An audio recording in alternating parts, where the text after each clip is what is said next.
அனைவருக்கும் வணக்கம். எபிசோட் 9. போன எபிசோட்ல ஜீவன் அவனோட தங்கச்சி கல்யாணத்தை பத்தி அவங்க அம்மா கிட்ட எல்லாம் பேசிக்கிட்டு இருந்ததை பார்த்தோம். பிரார்த்தனாவின் சித்தப்பா மகள் திருமணம் என்ற அழைப்பு வந்திருந்தது. அழைப்பிதழ் கொடுக்க வந்த சித்தப்பாவை வாங்க என்று அழைக்க கூட மனமில்லாதவள் போல் சமையலறைக்குள் நுழைந்து கொண்டாள் மலர். எவ்வளவோ வற்புறுத்தியும் அந்த உச்சி வெயிலில் சித்தப்பா சாப்பிடாமல் செல்லவும் பெரிதும் வருத்தம் கொண்டாள் பிரார்த்தனா. அவங்க வரும் வரை இருங்களேன் சித்தப்பா என்ற போது, இல்லம்மா, தம்பி வேலை செய்யற இடத்துல போய் பார்த்துட்டு போயிடுறேன், இன்னும் அவ்வளவு அழைப்பிதழ் கொடுக்க வேண்டியிருக்கிறதே என்றார் அவர். தனக்கு சம்பந்தமில்லாத யாரோ ஒருவர் வந்திருக்கிறார் என்பது போல வெளியே உட்கார்ந்திருந்த மலரிடம் அவர் விடை பெற்று சென்ற போது மலர்ச்சியே இல்லாமல் என்று மண்டையை ஆட்டியவளை பார்க்க கோபமாய் வந்தது. சீக்கிரம் போய் சேருங்க என்பது போல இருந்தது அந்த தலையசைப்பு. இந்த அம்மாவோட உடன்பிறப்புகள் வரும்போது மட்டும் எப்படி கவனித்துக் கொள்கிறேன்? கணவன் வழி உறவினர் என்று உதாசீனப்படுத்தவா செய்தேன்? ஜீவனின் மாமன் மகன் தன் புது பொண்டாட்டியோட வந்த வேளையில் தன்னிடம் இருந்த புதுச்சேலைகளை அந்த பெண்ணிற்கு கொடுத்தாளே, அப்போ நாம மட்டும் இவங்க வீட்டு உறவினர்களை விழுந்து விழுந்து கவனிக்கணும்? இவங்க நம்ம வீட்டு ஆட்களை மனுஷனா கூட மதிக்க மாட்டாங்க. எந்த ஊர் நியாயம்பா இது? சித்தப்பா என்ன சாப்பாட்டுக்கு வழி இல்லாமலா வந்தார்?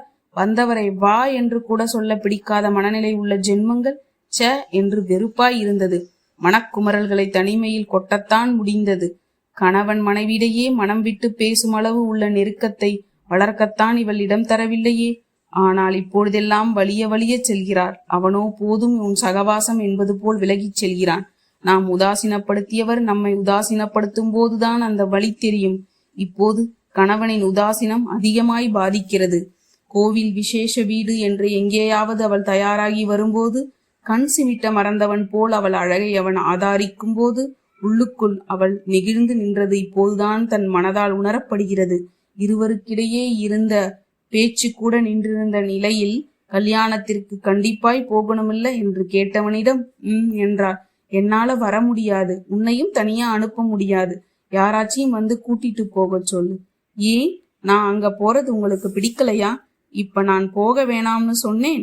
அப்படி விருப்பம் இருந்தா நீங்களும் கூட வந்திருப்பீங்க தானே. எனக்கு முக்கிய வேலை இருக்குதே, நிற்க நேரம் இல்லாமல் ஓடிட்டு இருக்கேன். உங்க மாமா பையன் கல்யாணத்திற்கு மட்டும் நேரம் இருந்ததா? அவள் அப்படி சொல்லவும் ஒரு பார்வை பார்த்துவிட்டு எதுவும் பேசாமல் சென்றான்.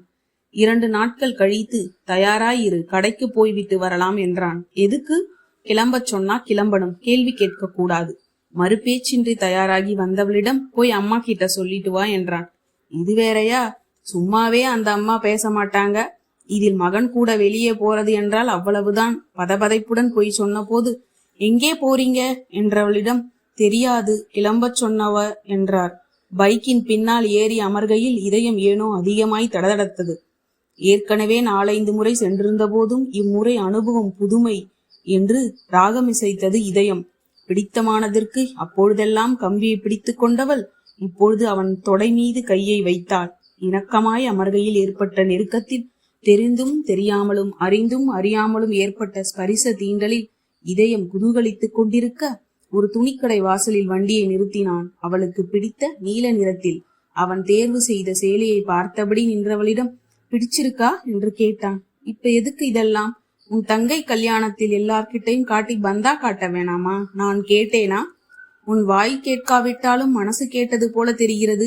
உண்மைதான், என் மனசு ஒத்துக்கொண்ட போது இதழ்கிடையில் புன்னகை மலர்ந்தது. இது என் வீட்டுக்காரர் வாங்கி தந்தது என்று உறவுகளிடையே பீற்றிக் கொள்வது பெருமையான விஷயம்தானே. கோமதி கூட சாதாரண ஹேர் கிளிப் என்றால் கூட இது உங்க அண்ணன் கோயம்புத்தூர் போனப்ப வாங்கிட்டு வந்தது என்று சொல்லும் போது ஏற்படும் பெருமிதத்தை இவள் கண்கூடாய் பார்த்ததுண்டே. அத்தைக்கு ஒரு கைத்தறி சேலையும் சுருதிக்கு ஒரு செல்வாரும் வாங்கிக்கலாமா என்ற போது, பரவாயில்லையே, அவங்க மேலையாச்சும் அக்கறை இருக்கிறதே என்றான். பின்னர் நகைக்கடையின் உள்ளே நுழையவும், இங்கு எதற்கு என்ற போது, உன் தங்கை கல்யாணத்திற்கு மோதிரம் வாங்கலாம் என்று நினைத்தேன். அப்புறம்தான் யோசிச்சேன், எப்படியும் பரிசா மோதிரங்கள் வரும், அதோட அளவும் சரியா இருக்கணும். அதனால 4 கிராமில் தங்க நாணயம் வாங்கி கொடுத்துடலாம். என்ன சொல்ற என்றான். நல்லதுதான், எப்படி போட்டாலும் தங்கம் தானே.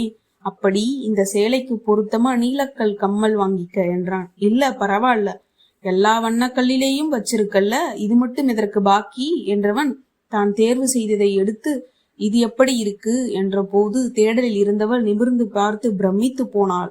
வானிலமும் மகரத பச்சையும் கலந்த அந்த மயில் மாடல் கம்மல் அற்புதமாய் இருக்க, இது போதுமா இல்ல இந்த பூ மாடல், அதோ அங்கு சங்கு மாடல் கூட நல்லா இருக்கு என்றான். இல்ல, இது பிடிச்சிருக்கு என்று மயிலை காட்டினாள். இரவு உணவை ரெஸ்டாரண்டில் முடித்துவிட்டு ஏதேதோ பேசியபடி வண்டியிலிருந்து இறங்கியவர்களை பார்க்கையில் தகதகவென எரிந்தது மலருக்கு. 5 மணிக்கு போனவங்க வர்ற நேரமா இது? மணி இப்ப 10 என்றவளின் பார்வை பிரார்த்தனாவின் கையில் இருந்த பைகளிலேயே இருந்தது. அப்படி என்னதான் வாங்கி குவிச்சீங்க என்று கேட்டவளிடம் மருமகள் ஆசையாய் வெகுளித்தனத்துடன் எல்லாவற்றையும் ஆசையாய் காட்டிய போது மாமியார் முகத்தில் வெடித்துக் கொண்டிருந்த எரிச்சலை அவள் கவனிக்கவில்லை. இதே கலரில் கல் வைத்த கம்மல் வாங்கணும் என்று எத்தனை நாள் ஆசை தெரியுமா அத்தை? உங்களுக்கு பிடிச்சிருக்கா என்று குதூகலமாய் அவள் கேட்டபோது, எனக்கு இந்த கல் கம்மல் எல்லாம் பிடிக்காது. அதோட யார் இப்படியெல்லாம் எனக்கு வாங்கி தந்தது? என்கிட்ட இருப்பதே அந்த காலத்து பூ மாடல் கம்மல் தான். இப்படி ஆசைப்பட்டாலும் வாங்க மனசு வந்ததில்லை. எல்லாம் என் பிள்ளைங்கன்னு அவங்களுக்காகவே தான் வாழ்கிறேன் என்றாள். ஆசையாய் காட்டியவளின் முகம் ஒரு மாதிரியாய் ஆனாலும் சமாளித்து கொண்டு, இது உங்களுக்கு அத்தை பிடிச்சிருக்கா என்று சேலையை காட்டிய போது அதை பிடித்து பார்த்து ஆராய்ந்த மலர், இது சுத்தமான கைத்தறி மாதிரி தெரியலையே, காத்தே வராது என்று முகத்தை சுருக்கினாள். காத்து வரலனா காற்றாடி வச்சுதான் தைக்கணும் என்று தொண்டை வரை வந்த வார்த்தைகளை கட்டுப்படுத்திய பிரார்த்தனா, இந்த வண்ண சேலை உங்ககிட்ட இல்லதானே அத்தை என்ற போது, ஆமா, அப்படியே எல்லா கலர் சேலையும் கொட்டி கிடக்கு. எனக்கென்று நான் ஆசையாய் இந்நாள் வரை எதுவும் வாங்கினதில்லை. பிள்ளைங்க படிப்பு, அவங்களுக்கு சொத்து, அது இதுன்னு எல்லா எண்ணமும் அவங்க மேலேதான் இருந்தது. பிடிச்ச நகை, பிடிச்ச சேலைன்னு மனசு எதிலேயும் பறந்ததில்லை என்று மலர் சொல்லவும் வருத்தமாயிருந்தது பிரார்த்தனாவுக்கு.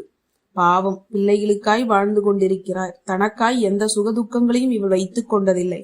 ஆனால் மகன்களின் படிப்புக்காய் எல்லாவற்றையும் செலவு செய்தேன் என்பது ரொம்ப ஓவர். ஒருத்தன் டாக்டர், ஒருத்தன் பொறியாளர், இன்னொருவன் வக்கீல்.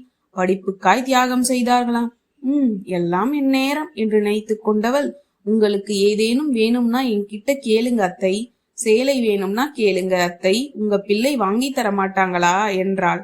அப்படியே கேட்டவுடனே வாங்கி தந்துடுவீங்க. என் பிள்ளைங்க கிட்ட பேசினாலே உன் முகம் உம்முன்னு ஆகிடுது. தாயும் பிள்ளையும் பேசினா அப்படியே கண்கொத்தி பாம்பு போல கண்காணிக்கிற. இதுல அது வேணும் இது வேணும் நான் கேட்டுட்டாலும், என்ன அத்தை ஏன் இப்படி பேசுறீங்க? நான் அப்படியெல்லாம் நினைத்ததே இல்லை. அவங்க உங்க மகன் தானே, அதான் மாத்திட்டியே. உன்னை பார்த்தாலே பெட்டி பாம்பாய் அடங்கி போயிடுறான்.